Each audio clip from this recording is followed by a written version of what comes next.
April 14 നമ്മൾ തറക്കല്ലോ കെട്ടിടത്തിന്. ഇന്നേക്ക് 100 ദിവസം കൊണ്ട് ഈ കെട്ടിടം തീരും. അപ്പോൾ എല്ലാവരും ചിരിച്ചു, എന്ന് ചിരിച്ചു. ഇവിടെ സാറേ ചിരിക്കരുത്, നിങ്ങളെ ഡയറിയിൽ എഴുതി വയ്ക്കാനാണ് ഞാൻ പറയുന്നത്. ഓഗസ്റ്റ് 17 ഉദ്ഘാടനത്തിന് നിങ്ങളെല്ലാവരും വരണം. ഏറ്റവും പ്രിയപ്പെട്ട ഒരു മുഖ്യമന്ത്രി ആരാണ്? ഇതൊന്നും നമുക്ക് കമ്പയർ ചെയ്യാനൊന്നും സാധിക്കില്ല. കാരണം ഞാൻ പറഞ്ഞ അതാണ് തെറ്റ്. മലയാളം MA പഠിപ്പിക്കാനല്ല ഒരു യൂണിവേഴ്സിറ്റി. മലയാള ഭാഷയിലൂടെ എല്ലാ വിഷയങ്ങളും, യൂണിവേഴ്സിറ്റി എന്ന് പറയുന്നത് സർവകലാശാലയാണ്. LKGയിലേ കുട്ടിയെ മലയാളത്തിൽ നാട് കടത്തണമെന്ന് വിചാരിക്കുന്ന ഒരു രാജ്യത്ത് നമ്മൾ പറയുന്നു എല്ലാ ബുധനാഴ്ച അടുത്തെടുത്തിരിക്കുകയാണ്. അതിൻ്റെ ഒരു അടുപ്പ് ഉമ്മൻചാണ്ടി സാറുമായിട്ടുണ്ട്, രഹസ്യമായിട്ടുണ്ട് കേട്ടോ. ഇങ്ങനെയൊക്കെ പറയുമ്പോൾ നമ്മൾ തമ്മിലൊരു ബന്ധം വരും. മനസ്സിലായില്ലേ? ഞാൻ ഈ ആത്മപ്രശംസ നടത്താത്ത ആളാണ്, പക്ഷേ ഇക്കാര്യത്തിൽ എനിക്ക് ഇത്തിരി ഒരു പറയണം ഒരു കൊതി വരുന്നു. Shakespeare, I don't know who he is. Mummy, this fellow is asking somebody's name ആയിരുന്നോ? ചങ്ങമ്പുഴ എന്ന് പറയുന്ന ധ്വരമാർ നമ്മുടെ സ്കൂളുകളിലുണ്ട്. കൂട്ടക്ഷരം വായിക്കാൻ അറിഞ്ഞൂടാത്ത കുട്ടികളുണ്ട്. ഒരു കവിയെ പറ്റിയോ തകഴി ശിവശങ്കരപ്പിള്ളയെ പറ്റിയോ കേട്ടിട്ടില്ലാത്ത എത്രയോ പേരുണ്ട്. And I feel ashamed. 2024 ഓഗസ്റ്റിൽ എൻ്റെ പടം റിലീസ് ചെയ്യും. പിന്നെ ഏതാണ് പടം? അതിൻ്റെ ഡീറ്റെയിൽസ് ഒന്ന് പറയാമോ? ഒരു എൻ്റർടൈൻമെൻറ്റ് ഫിലിം എടുക്കാനൊന്നും എനിക്ക് താല്പര്യമില്ല. അത് ഇഷ്ടംപോലെ ആളുകൾ എടുക്കുന്നുണ്ട്. താങ്കളുടെ അച്ഛൻ അതായിക്കോട്ടെ, അച്ഛന് പിന്നെ ഗവൺമെൻറ്റുമായിട്ട് അച്ഛന് ബന്ധമൊന്നുമില്ല. അതിൽ പറയും സാറൊരു കവിയല്ലേ സാർ. നമ്മുടെ കവിയൊക്കെ രാത്രി എൻ്റെ വീട്ടിൽ, ഇവിടെ ഞാൻ ശമ്പളം വാങ്ങിച്ചിരിക്കുന്നത് എൻ്റെ കവിത പറയാനില്ല കേട്ടോ എന്ന് പറഞ്ഞ സംഭവം എനിക്ക് ഓർമ്മയില്ല. സ്ട്രോങ് ആയിട്ടുള്ള തീരുമാനം എടുക്കുന്നതിന് ബുദ്ധിമുട്ടില്ല. പക്ഷേ ഒരാളെ ദ്രോഹിക്കുന്ന തീരുമാനം എടുക്കുമ്പോൾ ഐ തിങ്ക് ട്വൈസ്. കേരളം സുന്ദരമാണ്, നല്ല ബീച്ചാണ്, നല്ല പ്രകൃതി ഭംഗിയാണെന്ന് പറഞ്ഞിട്ട് ആരും വരികയില്ല.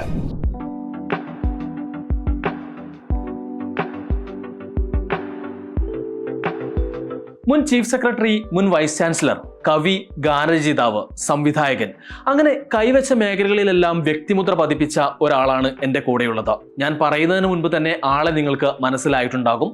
അതെ, ശ്രീ കെ ജയകുമാർ IAS. നമസ്കാരം സാർ. സാറിനോടുള്ളൊരു ഇൻ്റർവ്യൂ എവിടെ നിന്ന് തുടങ്ങണമെന്ന് എനിക്കറിയില്ല. കവിയാണ്, ഗാനരചയിതാവാണ്, സിവിൽ സർവീസ് ഉദ്യോഗസ്ഥനാണ്, കേരളത്തിൻ്റെ മുൻ ചീഫ് സെക്രട്ടറിയാണ്, കേരളത്തിൻ്റെ മലയാളം സർവകലാശാലയുടെ മുൻ വൈസ് ചാൻസലറാണ്. അങ്ങനെ ഏത് മേഖലയിൽ നിന്ന് തുടങ്ങണമെന്ന് എനിക്കറിയില്ല. എവിടെ തുടങ്ങിയാലും നമുക്ക് തിരിച്ചവിടെ അതെ, ആ ചോദ്യം എനിക്ക് സാറിനോട് ചോദിക്കാം. ഞാൻ എവിടെ നിന്ന് തുടങ്ങണം? എവിടെ നിന്ന് വേണമെങ്കിലും തുടങ്ങാം. നമുക്ക് ഇപ്പോഴത്തെ അവസ്ഥ തൊട്ട് തുടങ്ങാം. അല്ലെങ്കിൽ എങ്ങനെയാവാം, സീക്വൻഷ്യൽ ആവണമെന്നില്ലല്ലോ. ഇപ്പോൾ ഇതിനോടൊക്കെ തന്നെ ഒരുപാട് ഇൻ്റർവ്യൂകൾ സാർ അറ്റൻഡ് ചെയ്തിട്ടുണ്ടാവും. ജീവിതത്തിൽ ആദ്യത്തെ ഇൻ്റർവ്യൂ എപ്പോഴാണ് അറ്റൻഡ് ചെയ്തത്? എനിക്ക് തോന്നുന്നത് വളരെ മുമ്പ് ഈ ദൂരദർശനിലോ മറ്റോ ആണ്. വളരെ സ്റ്റിഫായിട്ട് ഇന്നതൊക്കെ പറയാം, ഇന്നത് പറഞ്ഞുകൂടാതൊക്കെ വലിയ നിയന്ത്രണങ്ങളോട് കൂടി ഒരു ഇൻ്റർവ്യൂ ഒക്കെ പണ്ട് വളരെ മുമ്പ്. ഞാൻ പക്ഷേ അന്ന് തൊട്ടേ കുറച്ച് മീഡിയ എനിക്കങ്ങനെ എന്നെ ഭയപ്പെടുത്താറില്ല. എനിക്ക് തോന്നുന്നു ദൂരദർശനിലാണ് ആദ്യത്തെ ഇൻ്റർവ്യൂ എന്ന് എനിക്ക് തോന്നുന്നു. ദാറ്റ് മസ്റ്റ് ബി ഒരു 90കളിലോ. പിന്നെ അതിനുശേഷം ഇപ്പോൾ പിന്നെ ഇഷ്ടം പോലെ ആയി. ഈ ഇൻ്റർവ്യൂവിലൊക്കെ ഞാൻ വളരെ കംഫർട്ടബിളാണ്. എന്തെന്നറിയാമോ, നമ്മൾ ഈ കള്ളം പറഞ്ഞെങ്കിലേ ഉള്ളൂ നമുക്ക് ടെൻഷൻ. മാറ്റി ഓരോന്ന് പറയുകയാണെങ്കിൽ നമുക്ക് ടെൻഷൻ വരും. ഞാൻ മിക്കവാറും അങ്ങനെ മാറ്റി പറയുന്ന ആളല്ലേ. എനിക്ക് പറയാൻ ഒരു കാര്യമേ ഉള്ളൂ, അത് പറയുന്നു എന്നുള്ളത്. അപ്പോൾ ആ ഒരു ഇൻ്റർവ്യൂ, ദൂരദർശൻ്റെ ഇൻ്റർവ്യൂ മുതൽ ഇപ്പോഴത്തെ പുതിയ പിള്ളേർ, ഇപ്പം ഞാനടക്കമുള്ള പുതിയ തലമുറയുടെ ഒരു ഇൻ്റർവ്യൂ വരെ സാറ് അറ്റൻഡ് ചെയ്തിട്ടുണ്ട്. ആ ഒരു ഡിഫറൻസ് എങ്ങനെ ഫീൽ ചെയ്യുന്നു? ഡിഫറൻസ് എനിക്ക് തോന്നിയത്, ഏറ്റവും പ്രധാന ഡിഫറൻസ് എനിക്ക് തോന്നുന്നത് ഇപ്പോൾ കുറച്ചുകൂടി ഒരു സംഭാഷണമാണ്. ഇൻ്റർവ്യൂ എന്നുള്ള വാക്ക് പോലും അപ്രസക്തം ആണ്. We are in a conversation. നമ്മൾ അറിയാൻ ശ്രമിക്കുന്നു, നമ്മളങ്ങോട്ടിട്ട് സംഭാഷണം നടത്തുന്നു. കുറച്ചുകൂടി ഒരു ഫ്രീഡം ഉണ്ട്, ഒരു സ്ട്രെയിറ്റ് ജാക്കറ്റഡ് അല്ല. മറ്റേത് അങ്ങനെയല്ല, കുറച്ച് സ്റ്റിഫാണ്. ഇപ്പോൾ നമ്മൾ കുറച്ചുകൂടെ ഇൻഫോർമലായിട്ട് ഇത് സംഭാഷണം എന്നുള്ള നിലയ്ക്ക് വന്നു എന്നുള്ളതാണ്. അത് കുറച്ചുകൂടെ നല്ലതാണ്. കാരണം നമ്മൾ ഇൻ്റർവ്യൂവിൽ ഉദ്ദേശിക്കാത്ത കാര്യങ്ങളെല്ലാം പുറത്തു വരും. നമ്മൾ പറയാം, ഇന്നതേ പറയാവൂ, ഇന്നത് പറയാൻ പാടില്ല, അങ്ങനെയുള്ള നിയന്ത്രണങ്ങളെല്ലാം കുറച്ച് മാറി. Now you feel very comfortable. എനിക്ക് പുതിയ ജനറേഷൻ എന്ന് പറയുന്ന നിങ്ങളെപ്പോലുള്ളവരുടെയൊക്കെ ഞാൻ വളരെ കംഫർട്ടബിളാണ്. കാരണം എനിക്കങ്ങനെ, ഞാനൊരു വളരെ വലിയൊരു പഴയ ജനറേഷനിലെ ആളാണെന്നും നിങ്ങൾ പുതിയ ആളാണെന്നും എനിക്ക് വിചാരം. I am as current as you are എന്നുള്ള വിചാരത്തിലാണ് ഞാനിരിക്കുന്നത്.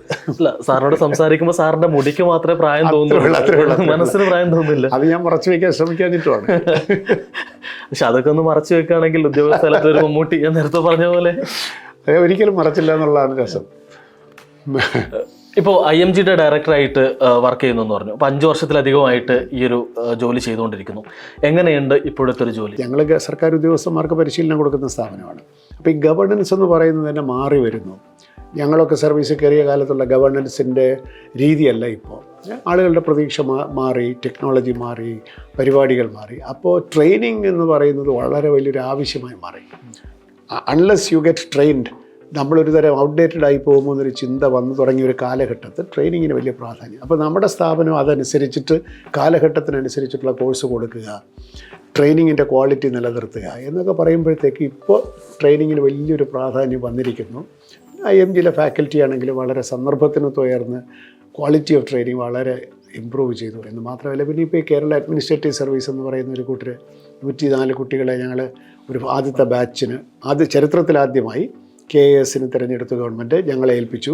IMG ആണ് 18 മാസം അവരുടെ ട്രെയിനിങ് കൊടുത്തത്. അത് ഞങ്ങൾക്കൊരു ലേണിംഗ് എക്സ്പീരിയൻസ്, അവർക്കും വലിയ ലേണിംഗ് എക്സ്പീരിയൻസ് ആയി. And these officers are doing very well. അത് ഞങ്ങൾക്ക് എന്തെന്നില്ലാത്ത അഭിമാനമാണ്. KAS ഓഫീസേഴ്സിനെ പറ്റി മതിപ്പ് വന്നു. ഞങ്ങളെങ്ങനെയാണ് IASകാരെ മസൂറിയിൽ അക്കാഡമി ട്രെയിൻ ചെയ്യുന്നത്, ഏതാണ്ട് അതേപോലെ തന്നെയാണ് ഞാനിവിടെ എൻ്റെ അറിവെല്ലാം വെച്ചിട്ട് ഈ 18 മാസം ഈ കുട്ടികളെ ട്രെയിൻ ചെയ്തത്.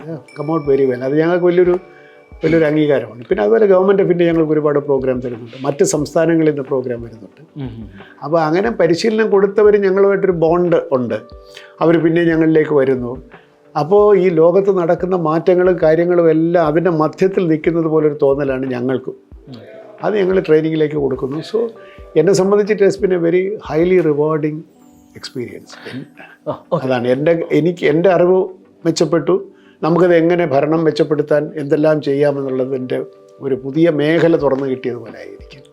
ഇപ്പോൾ IMGയിൽ ട്രെയിനിങ് കൊടുക്കുന്നു എന്ന് പറഞ്ഞു. ഇപ്പോൾ ഉദ്യോഗസ്ഥരിൽ ഒരുപാട് മാറ്റങ്ങൾ കൊണ്ടുവരാൻ കഴിഞ്ഞു. എങ്കിലും കേരളത്തിലെ ഉദ്യോഗസ്ഥരിൽ ഉണ്ട് എന്ന് വിശ്വസിക്കുന്ന ബാഡ് ക്വാളിറ്റീസ് എന്തൊക്കെയാണ് ഇപ്പോഴും മാറേണ്ടത്? അത് വ്യക്തികളിലൊക്കെ മാറ്റം ഉണ്ടായിട്ടുണ്ടെന്ന് തന്നെയാണ് എൻ്റെ വിശ്വാസം. പക്ഷേ സിസ്റ്റമിക് ഒബ്സ്റ്റക്കിൾസ് ഉണ്ട്. സിസ്റ്റംസാണ് പ്രശ്നം. അപ്പം ഞാൻ എപ്പോഴും പറയും, ഞാനൊരു കുറച്ച് ഞങ്ങളുടെ സ്ഥാപനത്തിൽ കേട്ട് പഴകിയ ഒരു ജോക്ക് എന്താണെന്ന് വെച്ചാൽ, PMG ജംഗ്ഷൻ എന്ന് പറഞ്ഞ ജംഗ്ഷനിൽ അവിടെ നിന്നാണ് ഞങ്ങളുടെ ഓഫീസ് ഇരിക്കുന്നത്. അപ്പോൾ ഞാൻ പറയും നമ്മുടെ ട്രെയിനിങ് എല്ലാം കൊള്ളാം, പക്ഷേ അതിൻ്റെ ഇഫക്റ്റീവ്നെസ് ചിലപ്പോൾ IMG to PMG ഉള്ളൂ എന്ന് ഞാൻ ചിലപ്പോൾ പറയും. കാരണം PMGയിലെത്തുമ്പോൾ അവരത് മറന്നുപോകുന്നുള്ളതല്ല, അവർ തിരിച്ച് അവരുടെ വർക്ക് സ്പേസ് ചെല്ലുമ്പോൾ ഇവിടുന്ന് കേട്ടറിഞ്ഞ കാര്യങ്ങളും അവർ മനസ്സിൽ കരുതിയിരുന്ന മാറ്റങ്ങളും പ്രയോഗത്തിൽ വരുത്താൻ അവരുടെ അറ്റ്മോസ്ഫിയർ സമ്മതിക്കുന്നില്ല. അതാണ് വ്യക്തികൾക്കല്ല പ്രശ്നം. എന്നാൽ വ്യക്തികളിലെ നന്മ, വ്യക്തികളിലെ മാറ്റം പ്രാവർത്തികമാക്കാൻ സിസ്റ്റമിക് ചേഞ്ചസ് വരുന്നില്ല. ഉദാഹരണത്തിന് പഴയ നിയമങ്ങൾ, പഴയ ചട്ടങ്ങൾ, പഴയ പ്രൊസീജിയേഴ്സ്, ആ പ്രൊസീജിയേഴ്സ് അവിടെ ഉള്ളിടത്തോളം കാലം ഒരു വ്യക്തി എത്രയെല്ലാം വിചാരിച്ചാലും ഇഫക്റ്റീവ്നെസ് വളരെ വലുതായിട്ട് വരില്ല. അപ്പോൾ ഇപ്പം ഞങ്ങൾ തന്നെ അതിനകത്തൊരു ചില മാറ്റങ്ങൾ കൊണ്ടുവരാൻ ഗവൺമെൻറ്റിനെ ഞങ്ങൾ അഡ്വൈസ് ചെയ്യാൻ ശ്രമിക്കുകയാണ്. ഇന്നത് കൂടെ ചെയ്തെങ്കിലേ നമുക്കിതിൻ്റെ പ്രയോജനമുള്ളൂ. ഒരു പ്രീ കമ്പ്യൂട്ടർ മനോഭാവത്തോടു കൂടി നിലവിൽ വന്ന ചട്ടങ്ങളും നിയമങ്ങളും ഇപ്പോഴും ഉണ്ട്, പ്രൊസീജിയേഴ്സ് ഉണ്ട്. ഉദാഹരണം പറഞ്ഞാൽ, കേൾക്കുന്നവർക്ക് ബോറടിക്കില്ലെങ്കിൽ ഞാൻ പറയുകയാണ്. ഉദാഹരണം പറഞ്ഞാൽ ഈ secretariat manual, office procedure manual എന്നൊക്കെ പറഞ്ഞ് പല മാനുവലുണ്ട്. അതിനകത്തൊക്കെ എന്താ പറഞ്ഞത്, നിങ്ങളൊരു മറുപടി കത്ത് അയക്കുകയാണെങ്കിൽ അതിൻ്റെ ഡ്രാഫ്റ്റ് എഴുതി, അസിസ്റ്റൻ്റ് എഴുതി, സൂപ്രണ്ട് കണ്ട് അപ്രൂവ് ചെയ്ത്, നിങ്ങളുടെ ഓഫീസർ അപ്രൂവ് ചെയ്ത് തിരിച്ച് വന്ന് കറക്ഷനോടുകൂടി തിരിച്ച് വന്ന് പിന്നെ നിങ്ങളുടെ ഫെയർ കോപ്പി സെക്ഷനിൽ പോയി ഫെയർ കോപ്പി എടുത്ത് അത് ഒത്തുനോക്കി ഡെസ്പാച്ചിൽ കൊടുത്ത്, ഡെസ്പാച്ച് ഏതാണ്ട് 10-15 ദിവസമാവും ഒരു കാര്യം ഒരാളെ അറിയിക്കണമെങ്കിൽ. ഇപ്പം നമ്മുടെ പോക്കറ്റിൽ കിടക്കുന്ന ഫോണിൽ ഒരു 1/2 മിനിറ്റ് മതി.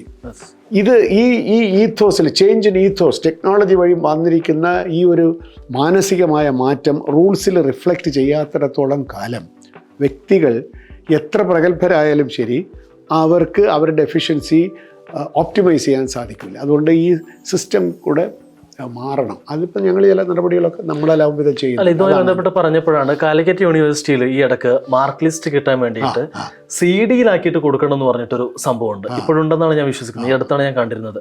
അപ്പോൾ ഈ ഒരാൾ പോസ്റ്റ്, എൻ്റെ ഒരു സുഹൃത്താണ് പോസ്റ്റ് ഇട്ടത്. ആൾ പറയുന്നത് എന്താണെന്ന് വെച്ചാൽ, ഈ CD ഞാൻ കണ്ടിട്ട് കാലം കുറേയായി, ഈ CD കോപ്പി ചെയ്യാനുള്ളൊരു സിസ്റ്റം നോക്കിയിട്ട് അത് കിട്ടാനില്ല. ഇപ്പോൾ ഇത് പിന്നീട് എങ്ങനെ കൊടുക്കും, അല്ലെങ്കിൽ എങ്ങനെയാണ് ഇതിൻ്റെ ഒരു താമസം ഉണ്ട് എന്നുള്ളത് ചോദിക്കുന്നത്. അതിന് പകരം ഒരു പെൻഡ്രൈവോ അറ്റ്ലീസ്റ്റ് ഒരു വാട്സപ്പിലൊരു സന്ദേശം അയക്കാൻ കഴിയുന്ന ഒരു സംവിധാനം ഉണ്ടാവുകയാണെങ്കിൽ. അതാണ് ഈ സാങ്കേതിക വിദ്യയ്ക്ക് അനുസരിച്ചിട്ട് നമ്മുടെ സിസ്റ്റത്തിലൊക്കെ മാറ്റം വരണം. ഇപ്പോൾ നമ്മൾ ഡിജിറ്റൽ ഫയലിലേക്കാണ്, ഇപ്പോൾ സെക്രട്ടേറിയറ്റിലൊക്കെ ഡിജിറ്റൽ ഫയലാണ്. കുറേ കാലം കഴിയുമ്പോൾ ഡിജിറ്റൽ ഫയൽ റിട്രീവ് ചെയ്യാനുള്ള പ്രോട്ടോക്കോൾ ഉണ്ടോ എനിക്ക് അറിഞ്ഞുകൂടാ. ഇതിൽ ആർക്കൈവിങ് പോളിസി ഉണ്ടോ എനിക്ക് അറിഞ്ഞുകൂടാ എന്നുള്ളതാണ് ഞാൻ പറയുന്നത്. അതൊക്കെ വേണം. അപ്പോൾ കാലഘട്ടത്തിനനുസരിച്ച്, ടെക്നോളജിക്ക് അനുസരിച്ച് നമ്മുടെ the way we do business, governance എങ്ങനെ എന്നുള്ളതിനകത്ത് കണ്ടിന്യൂസ് ആയിട്ട് തുടർച്ചയായിട്ട് മാറ്റങ്ങൾ വരാനുള്ള സംവിധാനം കൂടി ഗവൺമെൻറ്റിൽ ഉണ്ടാകുമ്പോഴേ നമ്മൾ ഉദ്ദേശിക്കുന്ന രീതിയിൽ മാറ്റം ഉണ്ടാകും. മാറ്റമുണ്ട്, ഇപ്പോൾ മാറ്റത്തിനൊരു ഇമ്പൾസ് ഉണ്ടെന്നാണ് ഞാൻ വിചാരിക്കുന്നത്. ഇപ്പോൾ IMG നൽകുന്ന നിർദ്ദേശങ്ങൾ ഗവൺമെൻറ് കാര്യമായ രീതിയിൽ തന്നെ പരിഗണിക്കുന്നുണ്ടോ? ഉണ്ടെന്നാണ് എനിക്ക് തോന്നുന്നത്. ഇപ്പോൾ ഉദാഹരണത്തിന് റൈറ്റ് ടു സർവീസ് ആക്ട് എന്നൊരു ആക്ട് ഉണ്ട്. അത് വേണ്ടത്ര രീതിയിലും കേരളത്തിൽ നടപ്പിലായില്ല. അപ്പോൾ അത് മുഖ്യമന്ത്രി ശ്രദ്ധയിൽപ്പെടുത്തിയപ്പോൾ ഒരു കമ്മിറ്റി രൂപീകരിച്ച്, ഞാൻ ചെയർമാനായിട്ടൊരു കമ്മിറ്റി രൂപീകരിച്ച് എന്തെല്ലാം നിർദ്ദേശങ്ങൾ കൊടുക്കാമെന്ന് പറഞ്ഞ് നമ്മൾ റിപ്പോർട്ട് കൊടുത്തു. നമ്മൾ വിചാരിച്ച് ചിലപ്പോൾ ആ റിപ്പോർട്ട് അങ്ങനെ അങ്ങ് പോവായിരിക്കും. ഇപ്പോൾ ആ റിപ്പോർട്ട് പുതിയ നിയമമാക്കാനായിട്ട് നിയമ കമ്മീഷൻ ഏൽപ്പിച്ചിരിക്കുകയാണ് ഇപ്പോൾ വന്നത്. അപ്പോൾ അങ്ങനെ നമ്മൾ വിചാരിക്കുന്ന വേഗതയിലെല്ലാം നടന്നു വരില്ല. പക്ഷേ ഗവൺമെൻറ് വളരെ സീരിയസ് ആണ് മാറ്റങ്ങൾ കൊണ്ടുവരണം എന്നുള്ള കാര്യം. ഇപ്പോൾ പിണറായി വിജയൻ മുതൽ ഇങ്ങോട്ട് കേരളത്തിലുള്ള ഒരുപാട് മുഖ്യമന്ത്രിമാരുമായിട്ട് താങ്കൾ ഇടപഴകി. ഞാൻ സർവീസിൽ കയറുമ്പോൾ അച്യുതമേനോനാണ് മുഖ്യമന്ത്രി. അച്യുതമേനോൻ മുതൽ പിണറായി വിജയൻ വരെയുള്ള ഇത്രയധികം മുഖ്യമന്ത്രിമാരുമായിട്ട് താങ്കൾ ഇടപഴകിയിട്ടുണ്ട്. ഈ ഒരു മുഖ്യമന്ത്രിമാരുടെയൊക്കെ ഒരു ലിസ്റ്റ് എടുത്ത് നോക്കുകയാണെങ്കിൽ എങ്ങനെയാണ് ഏറ്റവും പ്രിയപ്പെട്ട ഒരു മുഖ്യമന്ത്രി ആരാണോ?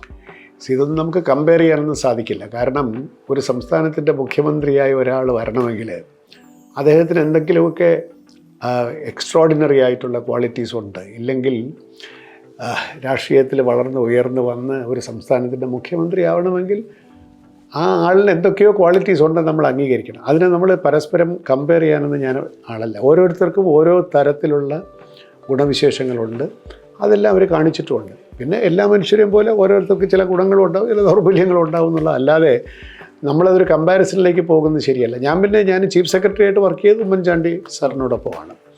പിന്നെ അതുപോലെ തന്നെ വകുപ്പ് സെക്രട്ടറി ആയിട്ടും കരുണാകരൻ സാറിനോടൊപ്പം ഞാൻ വർക്ക് ചെയ്തിട്ടുണ്ട്. അതുപോലെ EK നായനാറുമായിട്ട് വർക്ക് ചെയ്തു, വളരെ അടുപ്പമായിട്ട് വർക്ക് ചെയ്തു. അപ്പോൾ ഇവരെല്ലാം ഓരോരുത്തർക്കും ഓരോ ക്വാളിറ്റിയാണ്. അത് നമ്മൾ കമ്പയറിങ് ഓറഞ്ചസ് ആൻഡ് ആപ്പിൾസ് എന്ന് പറഞ്ഞ പോലെ അത് കമ്പയർ ചെയ്യാൻ പറ്റാത്ത അൺകമ്പയറബിൾസ് ആണ് അവരെല്ലാം. അതൊന്നും ശരിയാവില്ല കമ്പാരിസൺ. എന്നാലും പ്രിയപ്പെട്ട ഒരു മുഖ്യമന്ത്രിയുടെ പേര് പറയുകയാണെങ്കിൽ അതിപ്പോൾ നമ്മൾ ചീഫ് സെക്രട്ടറി ആയിട്ട് വർക്ക് ചെയ്തു എന്നുള്ളത് കൊണ്ട് തന്നെ നമ്മൾ ഡെയിലി എല്ലാ ബുധനാഴ്ച അടുത്തെടുത്തിരിക്കുകയാണല്ലോ. അതിൻ്റെ ഒരു അടുപ്പ് ഉമ്മൻചാണ്ടി സാറുമായിട്ടുണ്ട്. കാരണം എന്ന് വെച്ചാൽ നമ്മൾ ചീഫ് സെക്രട്ടറിയും ചീഫ് മിനിസ്റ്ററുമായിട്ട് ഒരു അടുപ്പം വരും. കാരണം നമ്മളാണ് അജണ്ട എല്ലാവരുടെ കയ്യിലുണ്ടെങ്കിൽ നമ്മളാണ് ലീഡ് ചെയ്യുന്നത്. സാർ അത് പറഞ്ഞില്ല, ഇത് പറഞ്ഞില്ല, അതിങ്ങനെ അടുത്തടുത്ത് ഇങ്ങനെ പറഞ്ഞു കൊടുക്കും. അപ്പോൾ നമ്മൾ അതവിടെ നിൽക്കട്ടെ. അപ്പോൾ ചില ടെക്നിക്കുകളൊക്കെ ഉണ്ട് എല്ലാവർക്കും. അത് പിന്നെ എടുക്കാം, രഹസ്യമായിട്ട് പറയാം, ഇപ്പോൾ എടുക്കണ്ട കേട്ടോ, ഇങ്ങനെയൊക്കെ പറയുമ്പോൾ നമ്മൾ തമ്മിലൊരു ബന്ധം വരും. മനസ്സിലായില്ലേ? ഉണ്ട്. അത് സ്വാഭാവികമായിട്ട് വരും. അപ്പോൾ ചിലത് ഞാൻ അതേ അവിടെ ഇരിക്കട്ടെ, പിന്നെ അത് വേറെ കാര്യമുണ്ട്, ഇങ്ങനെയൊക്കെ ഉണ്ടല്ലോ. അത് അദ്ദേഹത്തിൻ്റെ എനിക്കറിയാം. അപ്പോൾ എനിക്കിത്തിരി രാഷ്ട്രീയമൊക്കെ മനസ്സിലാവും. ഞാൻ രാഷ്ട്രീയമൊന്നും പറയില്ല, കാണിക്കില്ലെങ്കിൽ എനിക്കിതെല്ലാം മനസ്സിലാവും. അപ്പോൾ എനിക്ക് മനസ്സിലായി ഇന്ന കാരണം കൊണ്ടിത് ചവിട്ടിപ്പിടിച്ചതാണ്, ഓക്കെ, അല്ലെങ്കിൽ ഇത് അങ്ങനെ അദ്ദേഹമായിട്ട് നല്ലൊരു ഹൃദയബന്ധം സ്ഥാപിക്കാൻ എനിക്കായി. പിന്നെ എനിക്ക് അദ്ദേഹത്തിനോടൊരു കടപ്പാടുമുണ്ട്, അത് ഞാൻ മറച്ചു വയ്ക്കേണ്ട കാര്യമില്ല. കാരണം എന്നെ ചീഫ് സെക്രട്ടറി ആക്കിയത് ഓഫ് കോഴ്സ് സ്വാഭാവികമായിട്ടുള്ള ഒരു സീനിയോറിറ്റിയുടെ വന്നു. പക്ഷേ എന്നെ പിന്നെ വൈസ് ചാൻസലർ ആക്കാമെന്ന് തീരുമാനിച്ചത് അദ്ദേഹത്തിൻ്റെ ഒരു വലിയ കൈൻഡ്നെസ് തന്നെയായിട്ടാണ് ഞാൻ തോന്നുന്നത്. അദ്ദേഹത്തിന് ആരെ വേണമെങ്കിലും മലയാള സർവകലാശാലയുടെ വൈസ് ചാൻസലർ ആക്കാമായിരുന്നു. എത്ര പ്രഗത്ഭരായിട്ടുള്ള എഴുത്തുകാരുണ്ട്. പക്ഷെ അത് ഞാൻ തന്നെ ആവട്ടെ എന്ന് വിചാരിച്ച് അദ്ദേഹം എന്നിൽ അർപ്പിച്ച ഒരു വലിയ വിശ്വാസമായിട്ട് എനിക്ക് തോന്നുന്നുണ്ട്. For which I am grateful. അതാണ്. ഇപ്പോൾ ഇടത് വലത് മുന്നണികളുമായിട്ട് നല്ല രീതിയിൽ ഇപ്പോൾ ഞാൻ അതാ പറഞ്ഞത്, ഉമ്മൻചാണ്ടിയുടെ ചീഫ് സെക്രട്ടറി ആയിരുന്നു, പിണറായി വിജയൻ ഇപ്പോൾ IMGയുടെ ഡയറക്ടർ ആക്കിയിട്ടുണ്ട്. അതുപോലെ തന്നെ കരുണാകരനായിട്ടും നയനാരുമായിട്ടും എല്ലാം വളരെ അടുത്ത സൗഹൃദമുണ്ട്. ഇത് എങ്ങനെയാണ് ഇതെല്ലാം ബാലൻസ് ചെയ്ത് പോകുന്നത്? കാരണം ഈ ഭാഗത്ത് നിൽക്കുമ്പോൾ സ്വാഭാവികമായിട്ടും അപ്പുറത്തുള്ള ആളുകൾക്കൊരു ചെറിയ ദേഷ്യം ഉണ്ടാകാനുള്ള സാധ്യതയുണ്ട്.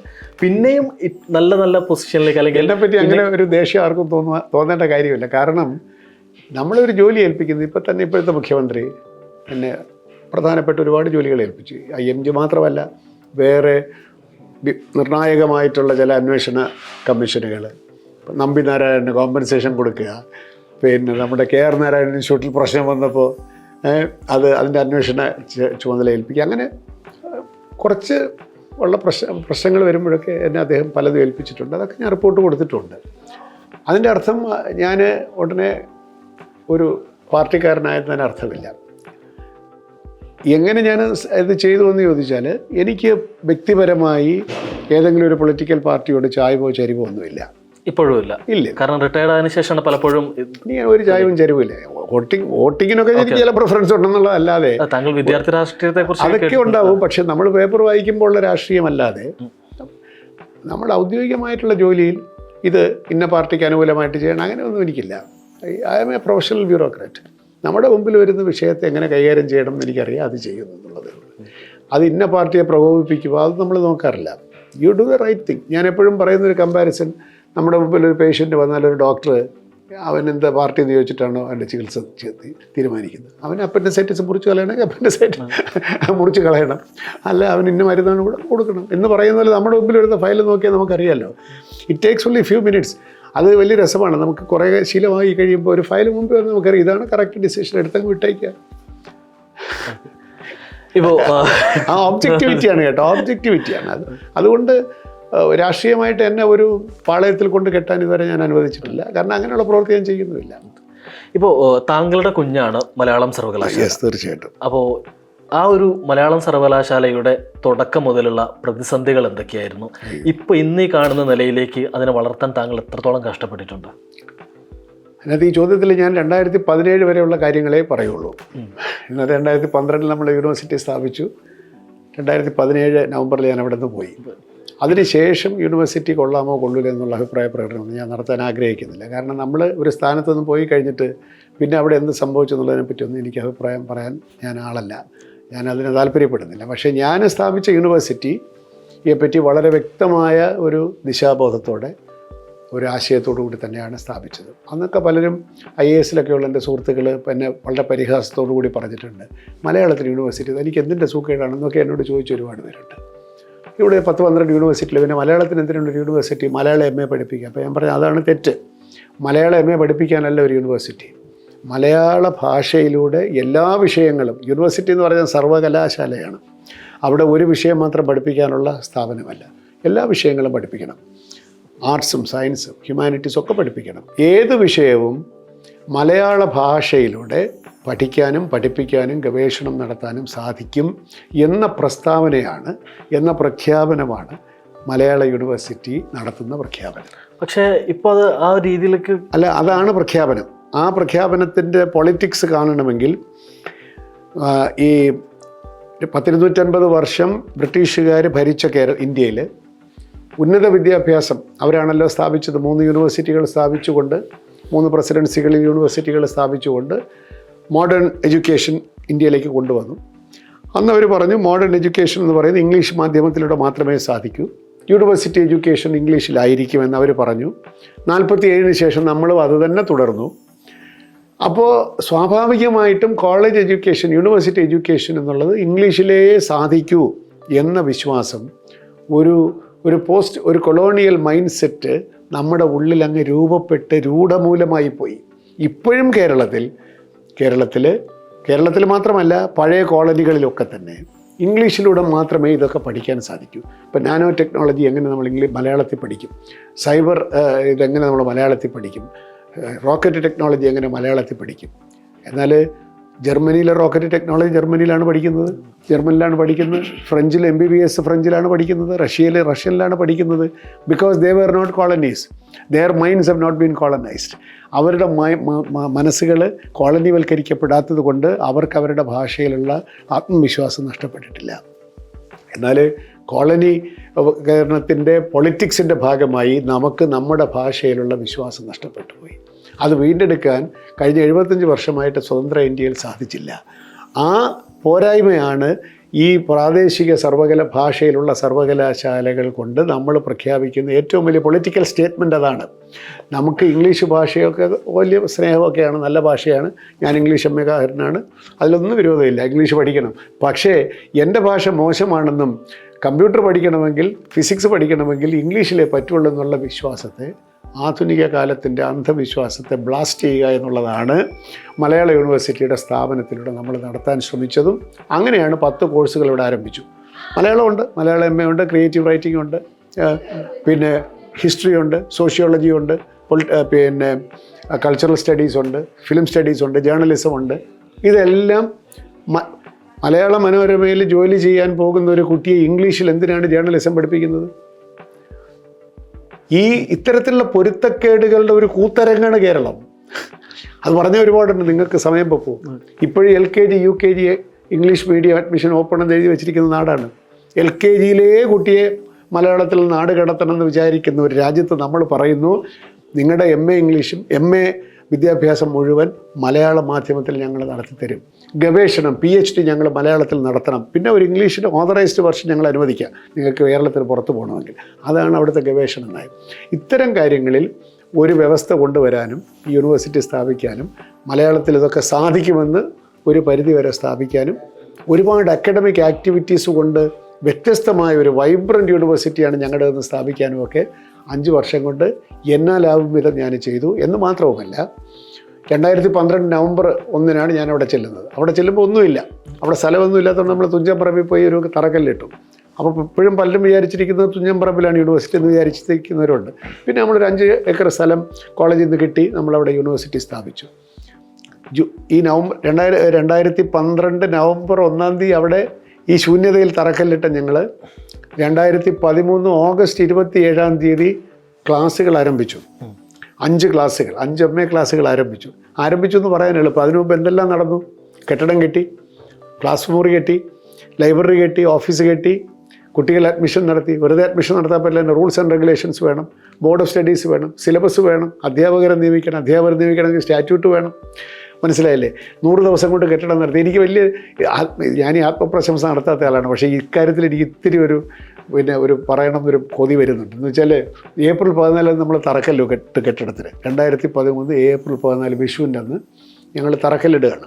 അന്നത്തെ വിദ്യാഭ്യാസ മന്ത്രി അബ്ദുൾ റബ്ബ്, MLA-മാരൊക്കെ ഉണ്ട്. അപ്പോൾ ഞാൻ സ്വാഗത പ്രസംഗത്തിന് VC കയറിയിട്ട് പറഞ്ഞു, ഇന്ന് ഏപ്രിൽ 14 നമ്മൾ ഓഗസ്റ്റ് 17 ചിങ്ങം 1 ഇത് ഈ 10,000 സ്ക്വയർ ഫീറ്റ് ഉണ്ട്. ഇന്നേക്ക് 100 ദിവസം കൊണ്ട് ഈ കെട്ടിടം തീരും. അപ്പോൾ എല്ലാവരും ചിരിച്ചു, എന്ന് ചിരിച്ചു. അപ്പോൾ സാറേ ചിരിക്കരുത്, നിങ്ങൾ ഡയറിയിൽ എഴുതി വയ്ക്കാനാണ് ഞാൻ പറയുന്നത്. ഓഗസ്റ്റ് 17 ഉദ്ഘാടനത്തിന് നിങ്ങളെല്ലാവരും വരണം. അപ്പോൾ ഒരു വാശിയായിട്ട് എടുത്തിട്ട് 100 ദിവസം കൊണ്ട് രാത്രിയും പകലും ഇരുട്ടത്തും വെളിച്ചത്തും മഴയത്തും വെയിലത്തും നിന്ന് ഞങ്ങൾ 10,000 സ്ക്വയർ ഫീറ്റ് കെട്ടിടം തീർത്തു. ഫർണിച്ചർ വാങ്ങിച്ചു. പിന്നെ കിട്ടിയ പൈസയ്ക്കുള്ളിലാണ് ഇതെല്ലാം കേട്ടോ. ആവശ്യമില്ലാത്ത കാശൊന്നും ഞങ്ങൾ ചിലവഴിച്ചിട്ടില്ല. വളരെ നീറ്റായിട്ട് ഗാർഡൻ ഉണ്ടാക്കി. എനിക്ക് വളരെ നിർബന്ധമായിരുന്നു ഈ തുടങ്ങുമ്പോൾ ഈ സാധാരണ PWD കെട്ടിടം പോലെ എല്ലാം വെട്ടിക്കളഞ്ഞിട്ട് മരുഭൂമിയിൽ ചെയ്യരുത്.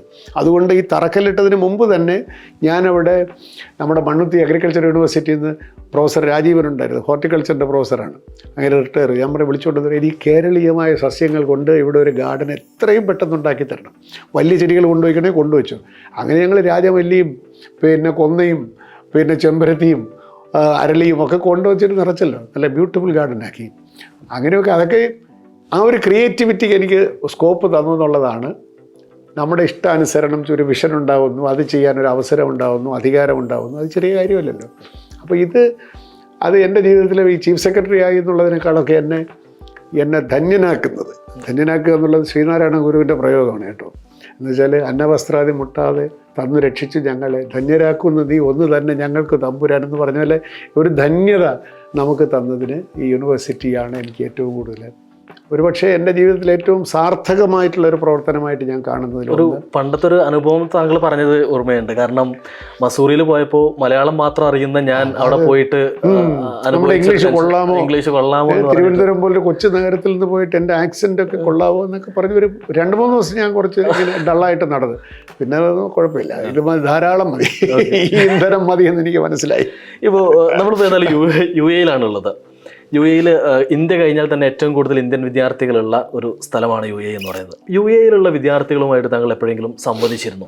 എന്താണ് ഇവിടുത്തെ വിദ്യാർത്ഥികളുടെ ഒരു നിലവാരം എന്ന് പറയുന്നത്? ഞാനിവിടെ 1-2 സ്കൂളുകളിൽ, പ്രത്യേകിച്ച് ഇന്ത്യൻ അസോസിയേഷൻ നടത്തുന്ന 1-2 സ്കൂളുകളിലൊക്കെ ഞാൻ അവിടുത്തെ മെറിറ്റോറിയസ് സ്റ്റുഡൻസുമായിട്ടൊക്കെ ചില ഇൻ്ററാക്ഷനൊക്കെ നടത്തിയിട്ടുണ്ട്.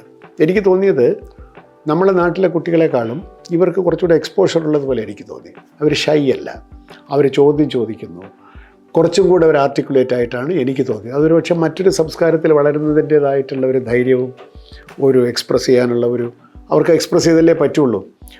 എനിക്ക് തോന്നുന്നു ഇവിടുത്തെ കുട്ടികൾ വലിയ പ്രതീക്ഷ ഉളവാക്കുന്ന കുട്ടികൾ തന്നെയാണ്. ഒരു മറ്റൊരു സാഹചര്യത്തിൽ വളരുന്നു എന്നുള്ളത് കൊണ്ട് തന്നെ അവരുടെ റിഫ്ലെക്സസ് ഒക്കെ വളരെ ഷാർപ്പായിട്ട് എനിക്ക് തോന്നി. ഇവിടുന്ന് വരുന്ന കുട്ടികളിൽ നമുക്ക് ഒരുപാട് പ്രതീക്ഷകൾ അർപ്പിക്കാമെന്നാണ് എനിക്ക് തോന്നുന്നത്. കാരണം നമ്മുടെ നാട്ടിൽ അവസരങ്ങളില്ലെന്നല്ല, പക്ഷേ ഇവിടുത്തെ ഒരു അന്തരീക്ഷത്തിൻ്റെ ഒരു പ്രത്യേകത, ഒരു കോസ്മോപൊളിറ്റൻ അന്തരീക്ഷം, നമ്മുടെ നാട്ടിലല്ല എന്നുള്ളൊരു വിചാരത്തോടു കൂടി വരുമ്പോഴുണ്ടാകുന്ന ഒരു പ്രിപ്പയർഡ്നെസ് ഉണ്ടല്ലോ, നമ്മുടെ റിഫ്ലെക്സസ് ഒക്കെ കുറച്ചുകൂടെ ഷാർപ്പാവുന്നു എന്നാണ് എനിക്ക് തോന്നിയത്. ഞാൻ 2-3 സ്കൂളും പോയിട്ടുണ്ട്, പല സ്കൂളിലും പോയിട്ടുണ്ട് ഇവിടെ. ഇപ്പോൾ പക്ഷേ ഇവിടുത്തെ പിള്ളേരിൽ നമ്മൾ കണ്ടിട്ടുള്ളൊരു പ്രശ്നം എന്താണെന്ന് വെച്ചാൽ, ഇപ്പം മലയാളം സർവകലാശാലയുടെ VC ആയതുകൊണ്ട് ആ ഒരു ഇതിൽ പറയുവാണ്, ഈ വിദ്യാർത്ഥികളിൽ പലർക്കും മലയാളം അറിയില്ല. ഇപ്പോൾ മലയാളം മിഷനൊക്കെ നല്ല രീതിയിൽ പ്രവർത്തിക്കുന്നുണ്ട്, പക്ഷേ എങ്കിൽ പോലും മലയാളം എഴുതാനും വായിക്കാനും അറിയാത്ത ഒരുപാട് കുട്ടികളുണ്ട്. അപ്പോൾ അതിന് എന്തെങ്കിലും തരത്തിലുള്ള ഇടപെടലുകൾ അത് കേരളത്തിലുണ്ട്. മലയാളം എഴുതാനോ വായിക്കാനോ പറയാനോ അറിഞ്ഞൂടാത്ത കുട്ടികളെ ഇപ്പോഴും നമ്മൾ ഉൽപ്പാദിപ്പിച്ചുകൊണ്ടിരിക്കുകയാണല്ലോ. അതുകൊണ്ട് ഗൾഫിൽ അല്ലെങ്കിൽ യൂറോപ്പിലോ അമേരിക്കയിലോ താമസിക്കുന്ന ഈ നമ്മുടെ കുട്ടികൾക്ക് മലയാളം അറിഞ്ഞുകൂടാ എന്നുള്ളതൊരു അപരാധമായിട്ട് ഞാൻ പറയുന്നില്ല. കാരണം അവരുടെ സാഹചര്യം അങ്ങനെയാണ്. പക്ഷെ നമ്മുടെ നാട്ടിൽ ജനിക്കുന്ന കുട്ടികളെ മലയാളത്തിൽ നിന്ന് അകറ്റിക്കൊണ്ടിരിക്കുന്ന സമയത്താണ് നമ്മളിത് പറയുന്നത്. ഇപ്പോൾ സെക്കൻഡ് ജനറേഷൻ പേരൻസിൽ ഇവിടെ വന്ന് ഇവിടെ ജനിച്ച് ഇവിടെ വളർന്ന് ഇപ്പോൾ പേരൻ്റായിട്ടുള്ള ആ ജനറേഷന് മക്കൾ മലയാളം പഠിക്കണം എന്നുള്ളതിനെപ്പറ്റി വലിയ നിർബന്ധമുണ്ട്. ഒരുപക്ഷെ മലയാളം മിഷനാണ് സ്വതന്ത്ര കേരളം നടത്തിയിട്ടുള്ള ഏറ്റവും സക്സസ്ഫുൾ ഇൻ്റർവെൻഷൻ എന്ന് എനിക്ക് തോന്നുന്നു. കാരണം അതിനൊരു സ്ട്രക്ചറായി ടീച്ചേഴ്സായി പലയിടത്തും പഠിപ്പിക്കുന്നു. താല്പര്യമുള്ളവർക്ക് അത് മുമ്പോട്ട് കൊണ്ടുപോകാൻ സാധിക്കത്തക്ക രീതിയിലുള്ളൊരു സംവിധാനം ഇന്നുണ്ട്. അത് ഇലക്ട്രോണിക് മീഡിയയിലുമുണ്ട്, ഓൺലൈൻ ക്ലാസ്സുകളുണ്ട്. ആ താല്പര്യം നിലനിർത്താൻ നമ്മൾ പേരൻസും സമൂഹവും ഉത്സാഹിക്കണമെന്ന് മാത്രം. അത് ഞാൻ ഈ മലയാള യൂണിവേഴ്സിറ്റിയുമായിട്ട് പറഞ്ഞതിനോട് ചേർത്ത് പറയേണ്ടതാണ്. അവനവൻ്റെ ഭാഷ ഇല്ലാതെ നമ്മളിനി എന്തെല്ലാം നേടിയാലും ആത്മാവ് നഷ്ടപ്പെട്ട നേട്ടം തന്നെ. സ്വത്വം എന്നൊക്കെ നമ്മൾ പറയുന്നത്, അത് ഞാനൊരു സ്ഥിരമായിട്ട് പറയുന്നൊരു ഉദാഹരണമുണ്ട്. അത് ഒരു പ്രസംഗത്തിൻ്റെ ഒരു ഇഫക്റ്റീവ്നെസ്സിന് പറയുന്നതാണ്. പ്രസംഗത്തിലാണ് പറയുക. അത് ഇപ്പോൾ നമ്മളൊരു ഇംഗ്ലീഷുകാരനെ കണ്ടുകൊണ്ടിരിക്കട്ടെ, അവനെ നമ്മൾ പരിചയപ്പെട്ടു. അവനോട് നമ്മൾ ചോദിച്ചു, നിങ്ങളുടെ നാട്ടിലെ ഷേക്സ്പിയറൊക്കെ വായിച്ചിട്ടുണ്ടോ? Shakespeare, I don't know who he is. അല്ല Shelley, Keats, I don't know these fellows. അപ്പോൾ എന്ന് പറഞ്ഞാൽ നമ്മൾ മലയാളികളായതുകൊണ്ട് തിരിച്ച് നമ്മൾ പറയും, അവൻ ബെസ്റ്റ് ഇംഗ്ലീഷുകാരൻ കേട്ടോ, ഇങ്ങനെ ഇരിക്കണം എന്ന് നമ്മൾ അവനെ പരിഹസിക്കുമല്ലോ. ഒരു മലയാളത്തെപ്പറ്റി അറിയാവുന്നുള്ള ഒരു വിദേശി വന്ന് നമ്മൾ ഒരു കുട്ടിയോട് ചോദിക്കുകയാണ്, ഒരു ഹൈസ്കൂളിലെ കുട്ടിയോട്, have you red Kumaranasan? Mummy, this fellow is asking somebody's name, I don't no. Changampuzha, I have never heard of such guys എന്ന് പറയുന്ന ധ്വരമാർ നമ്മുടെ സ്കൂളുകളിലുണ്ട്. കൂട്ടക്ഷരം വായിക്കാൻ അറിഞ്ഞൂടാത്ത കുട്ടികളുണ്ട്. ഒരു കവിയെ പറ്റിയോ തകഴി ശിവശങ്കര പിള്ളയെ പറ്റിയോ കേട്ടിട്ടില്ലാത്ത എത്രയോ പേരുണ്ട്. എത്രയോ പേര് കുട്ടികൾ ഇന്നുണ്ട്, എനിക്കറിയാം. And I feel ashamed. അപ്പോൾ ഈ കുട്ടികളുടെ കുഴപ്പം എന്ന് പറഞ്ഞാൽ, ഇങ്ങനെ വന്നൊരു കുട്ടി ചോദിച്ചാൽ എനിക്ക് അറിഞ്ഞുകൂടാന്ന് പറയുന്ന കുട്ടിയെപ്പറ്റി നമ്മൾ ഷേക്സ്പിയർ അറിഞ്ഞുകൂടാന്ന് പറഞ്ഞ ഇംഗ്ലീഷുകാരനെ എങ്ങനെ പരിഹസിച്ചോ അതേപോലുള്ള പരിഹാസം ഈ കുട്ടി ഏറ്റുവാങ്ങും. അങ്ങനെ അതാണ് എന്തോ ഒരു കേമത്തരമെന്ന് വിചാരിച്ചു പോയ ഒരു മണ്ടൻ ജനറേഷൻ്റെ പാപമാണിത്. അല്ല, ഈ ഒരു രാഷ്ട്രീയ ബോധമില്ലാത്ത കുട്ടികളും അതുപോലെ തന്നെ സ്വത്വബോധം ഇല്ലാത്ത മക്കളും ഒരുപാട് വളർന്നു വരുന്നുണ്ട്. അപ്പോൾ അവിടെയാണ് പ്രശ്നം. അത് എനിക്ക് തോന്നുന്നത് ഈ ഗ്ലോബലൈസേഷൻ കൊണ്ടെല്ലാം, ഗ്ലോബലൈസേഷൻ ഒരു ബാക്ക്ലാഷ് ഉണ്ട്. Globalisation is also homogenisation. എല്ലാം ഒരുപോലെ ഇരിക്കും. ഇപ്പോൾ മാക്ഡൊണാൾഡ്സിൻ്റെ ഭക്ഷണം എല്ലായിടത്തും ഒരുപോലെ ഇരിക്കുന്നു പറയുന്നത് പോലെയോ, ബർഗർ, പിസ്സ എല്ലായിടത്തും ഒരുപോലെ ഇരിക്കുന്നു പറയുന്നത് പോലെയോ ഒരു ഹോമോജനൈസേഷൻ വരും. ഹോമോജനൈസേഷൻ വന്നു കഴിയുമ്പോൾ അവനവൻ്റെ യുണീക്ക്നെസ്സിന് വേണ്ടിയിട്ടുള്ള ഒരു ത്വര മനുഷ്യരുണ്ടാവും. അതുകൊണ്ടാണ് ഇന്ന് സാഹിത്യത്തിൽ ട്രാൻസ്ലേറ്റഡ് ലിറ്ററേച്ചറിന് പുതിയ പ്രാധാന്യം വന്നിരിക്കുന്നതിൻ്റെ കാരണം എന്താണ്? കാരണം അതൊരു മെട്രോപൊളിറ്റൻ സെൻസിബിലിറ്റി അല്ല ഈ സാഹിത്യങ്ങൾ പറയുന്നത്. അത് വളരെ യുണീക്കായിട്ടുള്ള, ഒരു റസ്റ്റിക്കായിട്ടുള്ള, നമ്മളിതുവരെ അനുഭവിച്ചിട്ടില്ലാത്ത, ഇപ്പോൾ ആഫ്രിക്കൻ രാജ്യങ്ങളിൽ നിന്നൊക്കെ ഒരുപാട് ലിറ്ററേച്ചർ ഇപ്പം നോബൽ പ്രൈസിന് വരെ നോമിനേറ്റ് ചെയ്യപ്പെട്ട പുസ്തകങ്ങളുണ്ട്. അല്ലെങ്കിൽ ഇപ്പോഴത്തെ നോബൽ പ്രൈസ് കിട്ടിയത് എവിടെയാണ്? നമ്മൾ വളരെ നമുക്ക് അത്ര പോപ്പുലർ അല്ലാത്ത ബൾഗേറിയൻ റൈറ്റർക്കാണല്ലോ ഇപ്പോൾ കിട്ടിയത്. അപ്പോൾ ഇതൊക്കെ വരുന്ന എന്തുകൊണ്ടെന്ന് ചോദിച്ചാൽ ഈ ഗ്ലോബലൈസേഷനും ഒക്കെ ഇങ്ങനെ വരുമ്പോൾ പീപ്പിൾ വാണ്ട് യുണീക്ക് എക്സ്പീരിയൻസസ്. അവിടെയാണ് ഈ സ്വത്വബോധത്തിൻ്റെ ഒരു വലിയ വിഷയം വരാൻ പോകുന്നത്. അത് നമ്മുടെ കുട്ടികൾ ഏറെക്കുറെയൊക്കെ മനസ്സിലാക്കി തുടങ്ങട്ടെ. മലയാളം മിഷൻ അതിനൊരു ചാലകശക്തിയാണ്, കാറ്റലിസ്റ്റാണെന്ന് എനിക്ക് തോന്നുന്നു. ഇപ്പോൾ ഒരുപാട് മീഡിയയിൽ, ഇൻ്റർനെറ്റിലൊക്കെ തന്നെ ഏറ്റവും കൂടുതൽ മലയാളത്തിന് വേണ്ടിയിട്ട് കോൺട്രിബ്യൂട്ട് ചെയ്തിരിക്കുന്നത് പഴയ ആളുകളല്ല, ടെക്കീസാണ്. ഈ പുതിയ ചെറുപ്പക്കാരാണ്, കമ്പ്യൂട്ടർ ഫ്രണ്ട്ലി ആയിട്ടുള്ള, ടെക്നോളജിക്കലി സാവി ആയിട്ടുള്ള ചെറുപ്പക്കാരാണ് ഇതിനകത്ത് ഒരുപാട് ഡിജിറ്റൽ പ്ലാറ്റ്ഫോംസ് ഉണ്ടാക്കിയിട്ടിരിക്കുന്നത്. അപ്പോൾ ഇന്നലെ എനിക്ക് വലിയൊരു പ്രധാനപ്പെട്ട ദിവസമായിരുന്നു. കാരണം ഞാൻ മലയാള യൂണിവേഴ്സിറ്റിയിൽ ആരംഭിച്ച ഒരു വലിയ പ്രോജക്റ്റിൻ്റെ ഒരു ചെറിയ പരിണിതി രൂപപ്പെട്ടു. കാരണം ഞങ്ങളവിടെ ആരംഭിച്ചപ്പോൾ ഇനി പുതിയ കാലത്ത് ആരും ശബ്ദധാരാവലിയൊന്നും എടുത്ത് അക്ഷരത്തിൻ്റെ അർത്ഥമൊന്നും നോക്കില്ല, വായിക്കാൻ പിള്ളേർക്ക് അറിഞ്ഞുകൂടല്ലോ ആ അർത്ഥത്തിൽ. അപ്പോൾ ഞാൻ മലയാളം യൂണിവേഴ്സിറ്റിയിൽ നിന്ന് വിചാരിച്ചു നമുക്കൊരു ഡിജിറ്റൽ ഡിക്ഷണറി ഉണ്ടാക്കണം. എങ്ങനെയാണോ ഓക്സ്ഫോർഡ് യൂണിവേഴ്സിറ്റി പ്രസിൻ്റെ ഡിക്ഷണറി, ഓക്സ്ഫോർഡ് യൂണിവേഴ്സിറ്റിയുടെ ഡിക്ഷണറി ഇംഗ്ലീഷിൻ്റെ മോസ്റ്റ് ഓതൻറ്റിക് ഡിക്ഷണറി ആയിരിക്കുന്നത് എന്ന് പറയുന്ന പോലെ മലയാള യൂണിവേഴ്സിറ്റിയുടെ ഡിജിറ്റൽ ഡിക്ഷണറി ആയിരിക്കണം മലയാളത്തിൻ്റെ ഏറ്റവും ആധികാരികമായിട്ടുള്ള ശബ്ദകോശം എന്ന് പറഞ്ഞിട്ട് ഞാൻ 1,30,000 വാക്കുകൾ ഉണ്ടാക്കി. നിർഭാഗ്യവശാൽ ഞാൻ ഇറങ്ങുന്നതിന് മുമ്പ് അത് അപ്ലോഡ് ചെയ്യാൻ സാധിച്ചില്ല, കാരണം അതിൻ്റെ ഇംഗ്ലീഷ് എന്തോ ഒരു പ്രശ്നം വന്നിട്ട്. ഇന്നലെ അത് പിന്നീട് വന്ന ചീഫ് സെക്രട്ടറി ജോയ് അതെടുത്ത് ഭാഷാ ഇൻസ്റ്റിറ്റ്യൂട്ടിന് കൊടുത്ത് അവരിപ്പോൾ ഒരു ആപ്പ് ഉണ്ടാക്കിയിട്ടുണ്ട്. ആപ്പാണ്, പക്ഷെ അത് ശരിക്കും പറഞ്ഞാൽ ഒരു ഓൺലൈൻ ഡിക്ഷണറി ആയിട്ട് വരും. അപ്പോൾ ഞാൻ പറയും ഇതൊക്കെ ലഭ്യമാണോ? മെനഞ്ഞാന്ന് മുതൽ ലഭ്യമാണ്. 21 ദേശീയ മാതൃഭാഷാ ദിനത്തിൽ അത് ഓൺലൈനിൽ പോയി എന്ന് എനിക്ക് തോന്നുന്നു. ഞാൻ പോയില്ല, പരിപാടിക്ക് എന്നെ വിളിച്ചെങ്കിലും എനിക്ക് പോകാൻ പറ്റിയില്ല. പക്ഷേ എങ്കിലും ഞാൻ ആരംഭിച്ച ഒരു വലിയ പ്രോജക്റ്റ് ഈ പരുവത്തിലെത്തിയതിൻ്റെ ഒരു വലിയ സന്തോഷത്തിലാണ് ഞാൻ. അതുപോലെ ഞങ്ങളൊരു പരിഭാഷ പ്രോജക്റ്റ് ആരംഭിച്ചിരുന്നു, അതിൽ നിന്ന് പോയി 10-20 പുസ്തകങ്ങൾ ഇറക്കി. അപ്പോൾ പുതിയ കാലത്ത് എനിക്ക് തോന്നുന്നത് ഒരു കൗണ്ടർ റെവല്യൂഷൻ ഉണ്ടാകും, ഇൻ സെർച്ച് ഓഫ് ഐഡൻറ്റിറ്റി ഉണ്ടായേ പറ്റൂ. അപ്പോൾ ഈ മലയാളം പഠിപ്പിക്കാത്തതിൻ്റെ പശ്ചാത്താപം ആളുകൾക്കുണ്ടാവും. ഇപ്പം തന്നെ യൂറോപ്പിലും അമേരിക്കയിലും ഒക്കെ തന്നെ എന്തിന് ഗൾഫ് നാടുകളിൽ പോലും മലയാളം പഠിക്കണം, അറിയണം എന്നുള്ളൊരു ആഗ്രഹം വന്നിട്ടുണ്ട്, which is a very right thing to do. God's own country എന്നുള്ളൊരു കോൺസെപ്റ്റ് മലയാളത്തിന് സമ്മാനിക്കുന്നതിൽ നിർണായകമായൊരു പങ്ക് വഹിച്ച വ്യക്തിയാണ് സാർ. ഇപ്പം നമ്മളുള്ളത് ലോകത്തിലെ തന്നെ ടൂറിസത്തിലെ ഏറ്റവും പ്രധാനപ്പെട്ട ഒരു ഡെസ്റ്റിനേഷനിലാണ്. ഇവിടെ നിന്ന് നോക്കുമ്പോൾ കേരളം ഇനിയും അച്ചീവ് ചെയ്യേണ്ട കാര്യങ്ങൾ എന്തൊക്കെയാണ് ടൂറിസം രംഗത്ത്? ടൂറിസം മേഖലയിൽ നമ്മൾ കുറച്ച് കാര്യങ്ങൾ ചെയ്തു എന്ന് പറയുമ്പോൾ നമ്മുടെ ബെഞ്ച് മാർക്ക് എവിടെയായിരുന്നു എന്നുള്ളതിനെ അടിസ്ഥാനപ്പെടുത്തി from zero we have come up.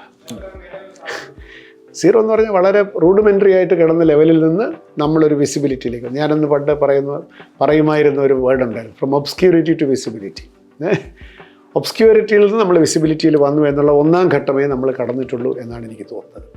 ഒന്നാം ഘട്ടത്തിൽ നിന്ന് അടുത്ത ഘട്ടം എന്ന് പറയുന്നത് it's a must see destination. കേരളത്തിൽ പോകണം എന്ന് ആളുകൾ പറയുന്ന ഒരവസ്ഥ എത്തണമെങ്കിൽ കുറച്ച് ജോലികൾ അവിടെ ചെയ്യാനുണ്ട്. കേരളം സുന്ദരമാണ്, നല്ല ബീച്ചാണ്, നല്ല പ്രകൃതി ഭംഗിയാണെന്ന് പറഞ്ഞിട്ട് ആരും വരികയല്ല. People want value for money. അവിടെ വരുന്നവർക്ക് 10 ദിവസം താമസിച്ചാൽ അവന് ഓരോ ദിവസവും അവനെ കൈകാര്യം ചെയ്യാൻ പറ്റുന്ന, അല്ലെങ്കിൽ അയാൾക്കത് മീനിങ് ഫുള്ളായിട്ട് ചിലവഴിക്കാൻ പറ്റുന്ന കാര്യങ്ങളെല്ലാം വേണം. അത് വളരെ ശാസ്ത്രീയമായിട്ട് നമ്മൾ ഓരോ ഡെസ്റ്റിനേഷനും റീഡിസൈൻ ചെയ്യണം എന്നാണ് എനിക്ക് തോന്നുന്നത്. ഇപ്പോൾ നമ്മുടെ ഉദാഹരണത്തിന് ഇപ്പോൾ വർക്കല പോലൊരു ഡെസ്റ്റിനേഷൻ എടുത്താൽ അതൊരു ഓർഗാനിക്കായിട്ട്, വർക്കല ഈ കാണേണ്ട സ്ഥലങ്ങളുടെ പട്ടികയിൽ ഇടം പിടിച്ചൊരു സ്ഥലമാണ്. ഇപ്പോൾ വർക്കല പോലൊരു ഡെസ്റ്റിനേഷൻ എടുത്താൽ അതൊരു ഓർഗാനിക്കായിട്ട് വികസിച്ച് വന്ന ഒരു ഡെസ്റ്റിനേഷനാണ്. അവിടെ നാച്ചുറൽ സ്പ്രിംഗ് ഉണ്ട്, അതൊക്കെ ഉണ്ട്. വർക്കല പാപനാശം ബീച്ചുണ്ട്, നല്ല ബീച്ചുണ്ട്, സാൻഡി ക്ലിഫ്സ് ഉണ്ട്. പിന്നെ ചരിത്രപരമായിട്ട് തന്നെ ശ്രീനാരായണ ഗുരുവിൻ്റെ പേരുമായിട്ട് ബന്ധപ്പെട്ട് കിടക്കുന്നു, ക്ഷേത്രമുണ്ട്, എല്ലാം ഉണ്ട്. നല്ല ബ്യൂട്ടിഫുൾ പ്ലേസാണ്. പക്ഷേ ഇതുകൊണ്ട് മാത്രം, പിന്നെ അവിടെ കുറച്ച് ഹോട്ടലുകളൊക്കെ ഹിൽ ടോപ്പിൽ വന്നു, അതൊക്കെ എൻ്റർപ്രൈസിംഗ് ആയിട്ടുള്ള ആളുകൾ ചെയ്തു. പക്ഷേ ഇതുകൊണ്ട് മാത്രം ആ ഡെസ്റ്റിനേഷൻ്റെ ഒരു ടൂറിസ്റ്റ് ഡെസ്റ്റിനേഷൻ എന്നുള്ളൊരു ഐഡൻറ്റിറ്റി പൂർണ്ണമായും നമ്മൾ റിയലൈസ് ചെയ്തതെന്ന് ചോദിച്ചാൽ ഇല്ല. ഇതൊക്കെ ആളുകൾ സ്വാഭാവികമായിട്ട് വന്നതാണ്. What does a tourist want? ഞാനിതിനെപ്പറ്റി ഇപ്പോഴും ചിന്തിക്കുന്ന ഒരാളാണ്. നമ്മളാണ് പൈസ ഇഷ്ടം പോലെ കയ്യിലുണ്ടെന്നിരിക്കട്ടെ, നമ്മുടെ കയ്യിൽ അത്ര പൈസ ഇല്ലായിരിക്കാം, പക്ഷേ എന്നാലും നമ്മുടെ കയ്യിൽ ഡിസ്പോസിബിൾ ഇൻകം ഉണ്ട്. നമ്മളൊരു ഡെസ്റ്റിനേഷൻ ചൂസ് ചെയ്യുമ്പോൾ, നമ്മളൊരു ഡെസ്റ്റിനേഷൻ തിരഞ്ഞെടുക്കുമ്പോൾ നമുക്ക് ഫ്രീഡമുണ്ട്. കയ്യിൽ കാശുണ്ടല്ലോ, സമയമുണ്ട്, കാശുമുണ്ട്, ആരോഗ്യമുണ്ട്. ഈ 3 കാര്യങ്ങളുണ്ടെങ്കിലല്ലേ പോക്ക് നടക്കുള്ളൂ. നമ്മൾ പോകാമെന്ന് വിചാരിക്കുമ്പോൾ you have a whole spectrum of destinations in front of you, ഇല്ലേ? നമുക്ക് നമ്മുടെ കേരളം, ഈ കേരളത്തിൽ വന്നോളുന്ന ആർക്കും വലിയ നിർബന്ധമൊന്നുമില്ല. ഒരു യാത്ര ചെയ്യാൻ ഉദ്ദേശിക്കുന്ന ഒരാളിന് അവൻ്റെ കയ്യിൽ ഈ പണവും ആരോഗ്യവും ഉണ്ടെങ്കിൽ, സമയവും ഉള്ള ഒരു ടൂറിസ്റ്റിനെ സംബന്ധിച്ചിട്ട് he has a wide spectrum to choose from, ഇല്ലേ? അതിൽ നിന്ന് കേരളത്തിലേക്ക് സൂം ചെയ്ത് അവൻ വരണമെങ്കിൽ അവിടെ അയാൾ മിനിമം ആഗ്രഹിക്കുന്ന ചില കാര്യങ്ങളുണ്ട്. ഒന്ന് security, safety. Is it a safe destination? Will I get value for money? Will I have unique experiences? മറ്റെങ്ങും കിട്ടാത്തൊരു എക്സ്പീരിയൻസൊക്കെ എനിക്ക് കിട്ടുമോ? ഇങ്ങനെ ഒരുപാട് കാര്യങ്ങളുണ്ട്. പ്രത്യേകിച്ച് വിൽ ഐ ബി ചീറ്റഡ്? ഇങ്ങനെ ഒരുപാട് കാര്യങ്ങളുണ്ട്. അപ്പോൾ ഇതിനൊക്കെ ഉത്തരം കാണുമാറ് ഓരോ ഡെസ്റ്റിനേഷനെ നമ്മൾ വികസിപ്പിച്ചെടുക്കണം. അതിൻ്റെ ഫുൾ പൊട്ടൻഷ്യൽ അവിടെ വന്നാൽ ഒരാൾ സുരക്ഷിതമായിരിക്കും, അയാൾക്ക് കുടിക്കാൻ കൊടുക്കുന്ന വെള്ളം സുരക്ഷിതമായിരിക്കും, അവിടെ സ്ട്രേ ഡോഗ്സ് ഉണ്ടാവില്ല, അവിടെ നിങ്ങളെ എക്സ്പ്ലോയിറ്റ് ചെയ്യില്ല, അവിടെ ഒരു ഓതറൈസ്ഡ് ഡീലറാണെങ്കിൽ അവ കറക്റ്റായിരിക്കും തുടങ്ങി ഒരു ടൂറിസ്റ്റ് പ്രതീക്ഷിക്കുന്ന സുരക്ഷയും വാല്യൂ ഫോർ മണിയും എക്സൈറ്റ്മെൻറ്റും അവർക്ക് കിട്ടത്തക്ക പ്രോഡക്റ്റ് റേഞ്ചും ഈ നിയമസംഹിതയും വൃത്തിയും എല്ലാം വേണം. അത് ഓരോന്നിനും മൈക്രോ മാനേജ്മെൻറ്റ് പ്ലാൻ ഉണ്ടാവണം എന്നാണ് എൻ്റെ ഒരു സജഷൻ. ഞാൻ പലയിടത്തും ഇത് പറഞ്ഞിട്ടുണ്ട്. നമ്മൾ കേരളം മുഴുവനൊന്നും വികസിപ്പിക്കേണ്ട, 20 ഡെസ്റ്റിനേഷൻ എടുക്കുക. ആ 20 ഡെസ്റ്റിനേഷന് പബ്ലിക് പാർട്ടിസിപ്പേഷനോടുകൂടി ലോക്കൽ പഞ്ചായത്തിൻ്റെ, ട്രേഡേഴ്സിൻ്റെ, ടാക്സിക്കാരുടെ എല്ലാവരുടെയും സഹകരണത്തോടു കൂടി അതിനെ നമ്മൾ വളരെ മൈന്യൂട്ടായിട്ട് അവിടുത്തെ റോഡ്, അവിടുത്തെ ലൈറ്റ്, അവിടുത്തെ എവറിത്തിങ് ഷുഡ് ബി സോ മാനിക്യൂർഡ്. അത് കേരളം മുഴുവൻ എങ്ങനെ വികസിപ്പിക്കാൻ നമുക്ക് സാധിക്കില്ല, അതിൻ്റെ ആവശ്യമില്ല, കാരണം നമുക്കത് വേണ്ട. പക്ഷേ ഡോളർ വാങ്ങിച്ച് ഒരുത്തരെ കൊണ്ടുവരുമ്പോൾ we should give him the best. അയാൾ വീണ്ടും വരണം. അങ്ങനെ ഒരു ഡെവലപ്മെൻറ്റ് ഇനിയും നടക്കാനിരിക്കുന്നതേ ഉള്ളൂ. അതാണ് നമ്മുടെ 2ാം ഘട്ടം എന്നാണ് എനിക്ക് തോന്നുന്നത്. ഇപ്പോൾ നമ്മളിപ്പോൾ ഇതുവരെ പറഞ്ഞു that will make us a real global destination.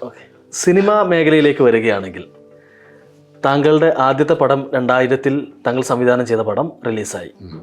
ഇപ്പോൾ 2020 താങ്കൾ പറഞ്ഞിരുന്നു അടുത്ത് തന്നെ ഒരു പടം വരുമെന്നുള്ള. 2024 ഓഗസ്റ്റിൽ എൻ്റെ പടം റിലീസ് ചെയ്യും. പിന്നെ ഏതാണ് പടം? അതിൻ്റെ ഡീറ്റെയിൽസ് ഒന്ന് പറയാമോ? ഒരുപാട് ഡീറ്റെയിൽസ് പറയാറായിട്ടില്ല. പക്ഷേ ആദ്യം എൻ്റെ തീരുമാനം എടുത്ത് ഈ വർഷം ഞാൻ പടം സംവിധാനം ചെയ്തിരിക്കും. എന്താണ് തീം വേണ്ടത് എന്നുള്ളതിനെ പറ്റി ധാരണ ഉണ്ടായി. താങ്കളുടെ തന്നെ എൻ്റെ സ്വന്തം സ്ക്രിപ്റ്റാണ്, എല്ലാം ശരിയാവില്ല. അപ്പോൾ ഞാനൊരു ഉദ്യോഗസ്ഥനായിട്ടാണല്ലോ ഇത്രയും കാലം ജീവിച്ചത്. എൻ്റെ സോഴ്സ് ഓഫ് ഇൻകം അതാണല്ലോ. അതുകൊണ്ട് അപ്പോൾ ഒരു ഗവൺമെൻറ്റിൻ്റെ ഭരണകൂടത്തിൻ്റെ ഭാഗമായിരുന്ന ഞാൻ ഒരു എൻ്റർടൈൻമെൻറ്റ് ഫിലിം എടുക്കാനൊന്നും എനിക്ക് താല്പര്യമില്ല. അത് ഇഷ്ടംപോലെ ആളുകൾ എടുക്കുന്നുണ്ട്. താങ്കളുടെ അച്ഛൻ അതായിക്കോട്ടെ, അച്ഛന് പിന്നെ ഗവൺമെൻറ്റുമായിട്ട് അച്ഛന് ബന്ധമൊന്നുമില്ല. അപ്പോൾ ഞാൻ വിചാരിച്ചേ എൻ്റെ ഒരു സിനിമ എന്ന് പറയുമ്പോൾ എനിക്കതിനകത്തൊരു മോറൽ ജസ്റ്റിഫിക്കേഷൻ വേണം. Why did I take this film? അപ്പോൾ എനിക്കത് ഇത്രയും കാലം ഞാൻ ഗവൺമെൻറ്റിൻ്റെ പക്ഷത്ത്, അധികാരത്തിൻ്റെ പക്ഷത്ത് നിന്ന് ഞാൻ ക്യാമറ കൊണ്ട് ജനങ്ങളുടെ പക്ഷത്തൊന്ന് വെക്കാമെന്ന് വിചാരിക്കുകയാണ്. അതാണ് എന്നിലെ ഹൃദയാലുവായ ഒരു മനുഷ്യൻ ചെയ്യേണ്ടത്. അപ്പോൾ ജനപക്ഷത്തു നിന്ന് ഭരണകൂടത്തെ അഭിമുഖീകരിക്കുന്ന ഒരു പെൺകുട്ടിയുടെ കഥ, ഇത് കോവിഡ് അനന്തര അതിജീവനത്തിൻ്റെ കഥ. അതാണിപ്പോൾ, ഇത്ര മാത്രമേ ഇപ്പോൾ പറയുള്ളൂ. ബാക്കിയുള്ള കാര്യങ്ങളൊക്കെ ഒന്നും പറയില്ല. അതായിട്ടില്ല. അപ്പോൾ കോവിഡ് അനന്തര അതിജീവനത്തിൻ്റെ കഥ ഒരു പെൺകുട്ടിയുടെ ജീവിതത്തിലൂടെ പറയുക എന്നുള്ളതാണ്.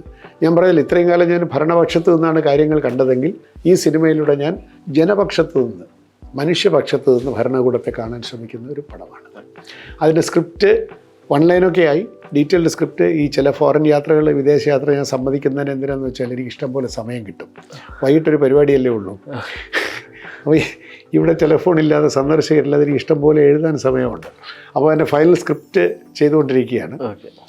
പ്രൊഡ്യൂസറായി. സിനിമ അങ്ങനെയാണല്ലോ, കവിത എഴുതും പോലെ അല്ലല്ലോ. നമ്മൾ കവിത എഴുതി ഒരിടത്ത് അയച്ചു കൊടുത്താൽ ഇതത് പോരാ. ഒരു പ്രൊഡ്യൂസറെ സംബന്ധിച്ചിരിക്കുന്നു.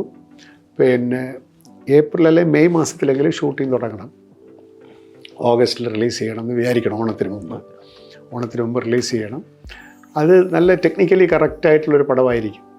ചില ടെക്നീഷ്യൻസിനെയൊക്കെ ഞാൻ സംസാരിച്ച് വെച്ചിട്ടുണ്ട്. തിരിച്ച് എന്നിട്ട് ഏപ്രിലിൽ ഇപ്പോൾ ഈ മാസം അവസാനത്തോടു കൂടി ആളുകൾക്കെല്ലാം അഡ്വാൻസ് കൊടുക്കുക തുടങ്ങിയ കാര്യങ്ങളൊക്കെ ഉണ്ടല്ലോ. ആ സ്റ്റേജ് വരെ എത്തിയല്ലേ. അതിൽ കൂടുതൽ പറയാറായിട്ടില്ല. ഇത്രയും ഞാൻ ചെയ്യാൻ തീരുമാനിച്ചു. അത് ഗാനങ്ങളുണ്ടോ ഇല്ലെന്ന് എനിക്ക് അറിഞ്ഞൂടെ, എഴുതി വരുമ്പോൾ നോക്കണം. പിന്നെ എൻ്റെ പടമായതുകൊണ്ട് ആളുകൾ പാട്ടുകൾ പ്രതീക്ഷിക്കുമല്ലോ എന്നുള്ളത് കൊണ്ട് 1-2 പാട്ടുകളായാൽ എന്നുള്ളതേ ഉള്ളൂ. കാരണം വലിയ റൊമാൻസ് ഒന്നും ഉള്ള പടമല്ല. പക്ഷേ ഇത് പണ്ട് വയലാർ ഒരു ആയിഷ എന്നുള്ള പുസ്തകത്തിൻ്റെ ആമുഖത്തിൽ അദ്ദേഹം മനോഹരമായിട്ടുള്ളൊരു കവിത എഴുതിയിട്ടുണ്ട്. അതിനകത്ത് പറയുന്നൊരു വരി ഇപ്പോഴും എനിക്ക് ഓർമ്മ വരികയാണ്. വേദന വിങ്ങും സമൂഹത്തിൽ നിന്ന് ഞാൻ വേരോടെ ചീന്തി പറിച്ചതാണ് ഈ കഥ എന്ന് പറയുന്നത് പോലെ സാധാരണ ജനങ്ങൾ അനുഭവിക്കുന്ന ദുഃഖത്തിൻ്റെയും ദുരിതത്തിൻ്റെയും അവഗണനയുടെയും ഒരു കഥ. അത് പറഞ്ഞില്ലെങ്കിൽ എൻ്റെ ആത്മാവിന് ശാന്തി കിട്ടില്ല. താങ്കളുടെ ഒരുപാട് ഗാനങ്ങൾ മലയാളികൾ കേട്ടിട്ടുണ്ട്, മലയാളികൾ ഇഷ്ടപ്പെട്ട ഒരുപാട് പാട്ടുകളുണ്ട്. പക്ഷെ താങ്കളൊരു പാട്ട് പാടുന്നത് ഇതുവരെ ആരും കേട്ടിട്ടുണ്ടാവും തോന്നില്ല. ഓരോരുത്തർക്ക് എന്ത് ചെയ്യാൻ പറ്റും, എന്ത് ചെയ്യാൻ പറ്റില്ല എന്ന് തിരിച്ചറിയണം. ഇപ്പോൾ ഓരോരുത്തർ ഇതുപോലെ നിങ്ങളെ പോലെ ചോദ്യങ്ങൾ ചോദിച്ചിട്ട് ശ്രുതിശുദ്ധിയില്ലാതെ എത്രയോ ഗാനരചയിതാക്കൾ ഈ സ്ക്രീനിൻ്റെ മുമ്പിൽ നിന്ന് പാടിയിട്ടുണ്ട്. ഞാൻ അബദ്ധം കാണിച്ചിട്ടില്ല, കാരണം എനിക്കതറിയാൻ വയ്യ. നമ്മളത് പഠിച്ചിട്ടില്ല, നമുക്ക് ശ്രുതിയില്ല. പിന്നെ എന്ന് പറഞ്ഞ് എനിക്ക് അതൊരു ശാരീരിക ശുദ്ധിയില്ലെന്ന് ഞാൻ പറയുന്നില്ല, പക്ഷേ നോട്ട് ഫോർ പബ്ലിക് കൺസംഷൻ, അത് ഞാൻ പാടാറില്ല. കവിത ചൊല്ലും, പക്ഷേ ഞാനൊരു വലിയ കവിതാ ചൊല്ലുകാരനല്ല. ഒരു കവിത താങ്കൾക്ക് എനിക്ക് പെട്ടെന്ന് ഇതിലൊക്കെ നോക്കി പറയണം. അത് ഞാനൊരു വലിയൊരു കവിതാലാപന വിദഗ്ധനല്ല, ഞാൻ വേറെ ആരെങ്കിലും കൊണ്ട് ചൊല്ലിക്കലൊക്കെയാണ്. കവി സമ്മേളനത്തിലൊക്കെ പോകും എങ്കിലും. പിന്നെ ഈ കവി സമ്മേളനത്തിനെ പറ്റിയൊക്കെ എനിക്ക് ചില എതിരഭിപ്രായമുണ്ട്. കവിത ആസ്വദിക്കുന്ന ആളുകൾ മാത്രമേ പാടുള്ളൂ, ബാക്കിയുള്ളവർക്ക് ഇത് ഭയങ്കര ബോറടിയാണ്. പിന്നെ കവിത തൻ്റെ ഏകാന്തതയിലെടുത്ത് വായിക്കേണ്ടതാണെന്നാണ് എൻ്റെ ഒരു വിശ്വാസം, ഒരു പെർഫോമിംഗ് ആർട്ടല്ല അത്. അതുകൊണ്ട് ഞാൻ പോവുമെങ്കിൽ എനിക്ക് ഇത്തരത്തിലുള്ള ചില റിസർവേഷൻസ് ഉണ്ട്. കാരണം കവിത എത്ര പ്രാവശ്യം വായിച്ചാലാണ് നമുക്ക് അതിൻ്റെ ആത്മാവിലോട്ട് ചെല്ലാൻ പറ്റുന്നത്. അതിൻ്റെ ഒരു ശബ്ദ സൗന്ദര്യം മാത്രം കേട്ട് പോകേണ്ടതല്ല, അതുകൊണ്ടാണ് വിഷയം. പിന്നീട് നമ്മളിപ്പോൾ സിവിൽ സർവീസിൻ്റെ കാര്യത്തിലേക്ക് തന്നെ വരികയാണെങ്കിൽ, നമ്മുടെ ഇവിടുത്തെ ഒരു തലമുറ, ഒരുപാട് കുട്ടികൾ സിവിൽ സർവീസ് ആഗ്രഹിക്കുന്ന ആളുകളുണ്ട്. അതേസമയം കേരളത്തിൽ നമ്മൾ നോർത്ത് ഇന്ത്യൻ സംസ്ഥാനങ്ങൾ വെച്ച് നോക്കുകയാണെങ്കിൽ, പ്രത്യേകിച്ച് ബീഹാർ പോലെയുള്ള സംസ്ഥാനങ്ങളിൽ നിന്ന് ധാരാളം സിവിൽ സർവൻസ് വരുന്നുണ്ട്. പക്ഷേ കേരളത്തിൽ ആഗ്രഹമുള്ളൂ, കുറച്ച് കഴിയുമ്പോഴേക്കും ആഗ്രഹം അങ്ങ് പോകും. പക്ഷേ ബീഹാർ, രാജസ്ഥാൻ അല്ലെങ്കിൽ ഇങ്ങനത്തെ സ്ഥലങ്ങൾ, നമ്മൾ അത്രയൊന്നും വികസിതമല്ല എന്ന് പറയുന്ന സ്ഥലങ്ങളിൽ നിന്നാണ് ഏറ്റവും കൂടുതൽ സിവിൽ സർവൻസ് വരുന്നത്. എന്തുകൊണ്ടാണ് ഇത് സംഭവിക്കുന്നത്? വികസിതമല്ല എന്ന് പറയുന്ന സ്ഥലങ്ങളിൽ വിദ്യാഭ്യാസം കുറച്ച് പേർക്കേ ഉള്ളൂ. അപ്പർ മിഡിൽ ക്ലാസ്സിന് മാത്രമേ വിദ്യാഭ്യാസം ഉള്ളൂ എന്നുള്ളതാണ് വാസ്തവം. അവർക്ക് പൈസയുണ്ട്, അവസരങ്ങളുണ്ട്. അവർ കോളേജ് വിദ്യാഭ്യാസം കഴിഞ്ഞിട്ട് ഡൽഹിയിലോ JNUയിലോട്ട് പോകുന്നു, അല്ലെങ്കിൽ ഈ കോട്ടയിൽ അയക്കുന്നു. അതിനുള്ള സാമ്പത്തിക സ്ഥിതി ഉണ്ട് എന്നുള്ളത് കൊണ്ടാണ് ബീഹാറിൽ നിന്നോ അല്ലെങ്കിൽ രാജസ്ഥാനിൽ നിന്നൊക്കെ അവിടെ നിന്നൊക്കെ. കാരണം ആ വിദ്യാഭ്യാസം കിട്ടിയവർ തന്നെ എക്കണോമിക്കലി വളരെ ഫോർവേഡാണ്.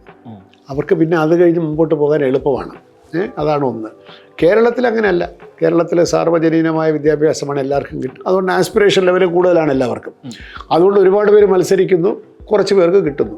കിട്ടുന്ന പെർസെൻറ്റേജ് വെച്ച് നോക്കിയാൽ ഒരുപക്ഷെ കേരളത്തിൽ മോശമല്ല. കേരളത്തിൽ നിന്ന് വരുന്ന ഓരോ സംസ്ഥാനത്തിൻ്റെ പ്രാതിനിധ്യം നോക്കിയാൽ കേരളത്തിൽ നിന്നിപ്പോൾ സിവിൽ സർവീസ് വരുന്നവരുടെ എണ്ണം കുറവല്ല, ശതമാനം കണക്ക് വെച്ച് നോക്കിയാൽ. പക്ഷേ കേരളത്തിൽ ആസ്പിറൻസിൻ്റെ എണ്ണം വെച്ച് നോക്കിയാൽ ഒരുപാട് പേര് ആസ്പയർ ചെയ്യുന്നുണ്ട്, അത്രയും കിട്ടൂലല്ലോ ഏതായാലും. അതുകൊണ്ട് കേരളത്തിൽ അവസരങ്ങളില്ല എന്ന് നമുക്ക് പറഞ്ഞുകൂടാ. ഒരുപാട് പേര് മത്സരിക്കുന്നത് കൊണ്ട് കിട്ടുന്നവരുടെ എണ്ണം കുറവാണ് എന്ന് നമുക്ക് തോന്നുന്നതേ ഉള്ളൂ. കിട്ടുന്നവരുടെ എണ്ണം സംസ്ഥാനങ്ങളുടെ പാറ്റേൺ വെച്ച് നോക്കിയാൽ കേരളത്തിൽ ഇപ്പോൾ കിട്ടുന്നവരുടെ എണ്ണം കുറവല്ല. ഇപ്പോൾ നമ്മൾ ഒരുപാട് സംസാരിച്ചു. ഈ ഒരു സംസാരത്തിലൊക്കെ ഇപ്പോൾ ഞാൻ പറയുന്ന ഭയങ്കര സൗമ്യനാണ് താങ്കൾ. എല്ലാവരോടും ഭയങ്കര കൂളായിട്ട്, ഇപ്പോൾ നമ്മളോട് തന്നെ ഒരു അപരിചിതത്വം ഇല്ലാത്ത രീതിയിലാണ് സംസാരിക്കുന്നത്. ഇത്രയും ഉന്നത പൊസിഷനിലിരിക്കുന്നു, അവിടെ നിന്ന് വന്ന ഒരു വ്യക്തി ആ ഒരു അപരിചിതത്വമോ അല്ലെങ്കിൽ മറ്റു ബുദ്ധി ഒന്നുമില്ലാതെയാണ് സംസാരിക്കുന്നത്. ഇങ്ങനെ സംസാരിക്കുന്ന ഒരു വ്യക്തിക്ക് അത് പ്രൊഫഷണൽ കരിയറിൽ അത് ബുദ്ധിമുട്ടുകൾ സൃഷ്ടിക്കില്ലേ? അതൊരു ചോദ്യം, നല്ല ചോദ്യം തന്നെയാണ്. ഒന്ന്, ഈ എന്തുകൊണ്ട് നമ്മൾ ഈ ഔദ്യോഗികമായിട്ടുള്ള പരിവേഷങ്ങളില്ലാതെ നമുക്ക് മനുഷ്യരോട് ഇടപെടാൻ പറ്റുന്നു എന്ന് ചോദിച്ചാൽ, ഞാൻ എപ്പോഴും പറയും, എന്നിലൊരു ഉദ്യോഗസ്ഥൻ മാത്രമല്ല, സമാന്തരമായിട്ട് ജീവിക്കുന്ന ഒരു കവിയുണ്ട്, ഒരു കലാകാരനുണ്ട്. കവിയും കലാകാരനും ആവുന്നത് എപ്പോഴാണ്?